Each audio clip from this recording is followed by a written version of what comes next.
Seguro que has oído hablar del histrionismo o del trastorno límite de personalidad o borderline.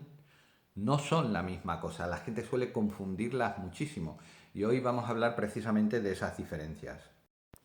Antes de nada, quiero decirte que hasta profesionales cualificados a veces confunden estas dos etiquetas diagnósticas. No es fácil distinguir entre una y otra y aunque conozcan los rasgos, es muy posible que se produzcan errores en el propio diagnóstico. Así que si eres profano en la materia, tampoco te sorprenda que a ti te confundan. En ambos casos, la persona histriónica o la persona con trastorno borderline o trastorno límite de personalidad suelen ser individuos que necesitan muchísimo la atención de los demás. Eso es una característica que los une, pero son por motivos completamente distintos. El motor de la persona histriónica es la atención, sobre todo eso, llamar la atención. Tiene que ser el centro de la escena y si no lo consigue se siente tremendamente incómodo o incómoda y suele utilizar la seducción o la teatralización excesiva. Esas son sus herramientas principales. Por contra, una persona con trastorno límite de personalidad o borderline no busca atención por engrandecer su ego. Su motor principal es el miedo al abandono. Si de alguna forma consigue ese nivel de atención montando un espectáculo, no es, ya digo, por convertirse en el centro de atención de la fiesta o del lugar donde esté, sino por una necesidad desesperada de no ser abandonados. En el plano de las relaciones afectivas y amorosas, las personas histriónicas suelen tener relaciones muy superficiales. Sin embargo, ellos y ellas las describen como tremendamente intensas. Es como si estuvieran alucinando un poco con su propia relación, con el significado de su propia relación sentimental. Las personas borderline, las personas con trastorno límite de personalidad, sin embargo, tienden a tener relaciones de amor-odio. Suelen o engrandecer mucho a su pareja o devaluarla. Son relaciones realmente tóxicas, como se suele decir en el argot de las personas profanas.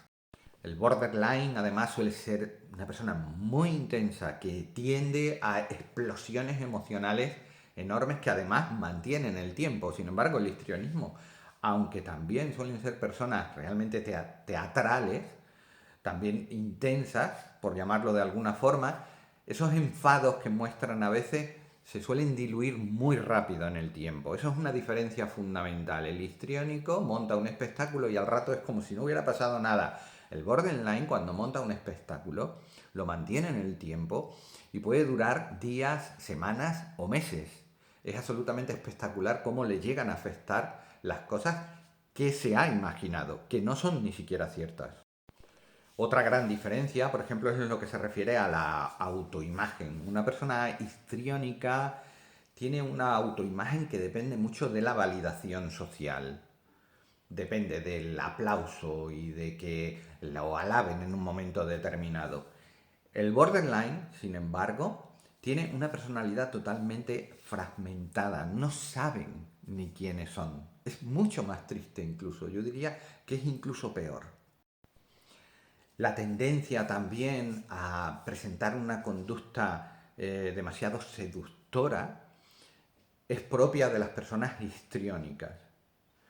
El borderline, sin embargo, lo que suele presentar son tendencias de conductas autodestructivas, autolesivas y sensaciones de vacío muy profundo. Llegados a este punto, si tuvieras que padecer un trastorno mental, ¿cuál preferirías? Ninguno de los dos es agradable, pero ¿cuál preferirías? Para ejemplificaros un poquito, a ver, una persona histriónica sería esa que ves en una fiesta, que se sube a la mesa o a la barra y se pone a bailar de manera provocativa para captar la atención de todo el mundo. Sin embargo, la persona borderline sería esta que ves que explota en llantos o en ira delante de su pareja porque cree que la ha mirado mal en ese momento y que la va a dejar en la fiesta. Y además, ese enfado le va a durar mucho tiempo. Esa es una diferencia fundamental si quieres distinguir entre una persona y otra.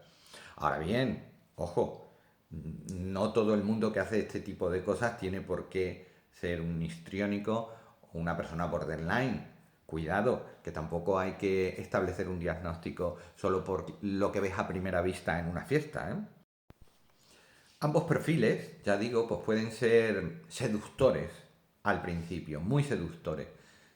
El histriónico o la histriónica lo mantiene en el tiempo. Si tienes una pareja que es histriónica, por muy enamorado que esté de ti o por muy enamorada que esté de ti, va a seguir teniendo un comportamiento seductor con otras personas. Necesita llamar la atención esté donde esté. Obviamente ese tipo de conducta va en contra de sus propios intereses, pero lo hace. Lo hace y lo hace porque padece un trastorno de personalidad que es grave. Hay una tendencia enorme a la depresión y a la ansiedad en este tipo de perfiles. La persona borderline solo es seductora al principio y lo hace para captar la atención del objeto de deseo. Una vez que tiene ese objeto de deseo a su lado, una vez que tiene esa pareja, de pronto sus comportamientos ya tienen esa tendencia a la exageración emocional por el miedo a ser abandonados. Como veis, son dos perfiles muy distintos, aunque la gente suela confundirlos. Llegando ya al final, ¿cuánta gente padece este tipo de trastorno, ya sea histrionismo o borderline?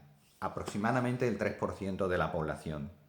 Hay un dato interesante a apuntar. Históricamente se creía que las mujeres padecían mucho más este tipo de trastorno. Sin embargo, las mediciones, los cribados estaban muy sesgados. Hoy se sabe, con estudios mucho más completos, que la proporción es idéntica. Tanto hombres como mujeres pueden padecer este tipo de trastorno. Lo que pasa es que se sigue observando la conducta de hombres y mujeres de una manera ligeramente distinta. La conducta alterada femenina suele psiquiatrizarse mucho más. El dolor femenino y la impulsividad femenina suele recibir más etiquetas diagnósticas de tipo psiquiátrico mucho más que las que recibe un hombre. La conducta alterada masculina, la impulsividad sobre todo masculina, lo que tiende es a criminalizarse. No es algo que suceda ya de una manera tan masiva, pero es lo que históricamente ha pasado. Históricamente ha sido así.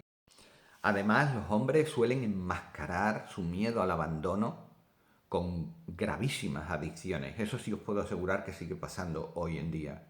Los hombres que presentan el trastorno borderline suelen tener una tendencia exagerada a presentar adicciones muy graves. Y claro, se desvía el diagnóstico de borderline hacia consumo de sustancias, por ejemplo. Pero ya digo, hoy en día sabemos que la proporción es idéntica, así que no te engañen con esas etiquetas de no, las mujeres tienen más este trastorno que los hombres. No, lo que se muestran en sociedad es de manera distinta, pero el trastorno es exactamente el mismo. Así que probablemente lo que esté fallando es la lupa con la que nosotros observamos el problema. Nuevamente, el sesgo está aquí, el sesgo que tiene que ver con las diferencias entre hombres y mujeres en nuestro mundo.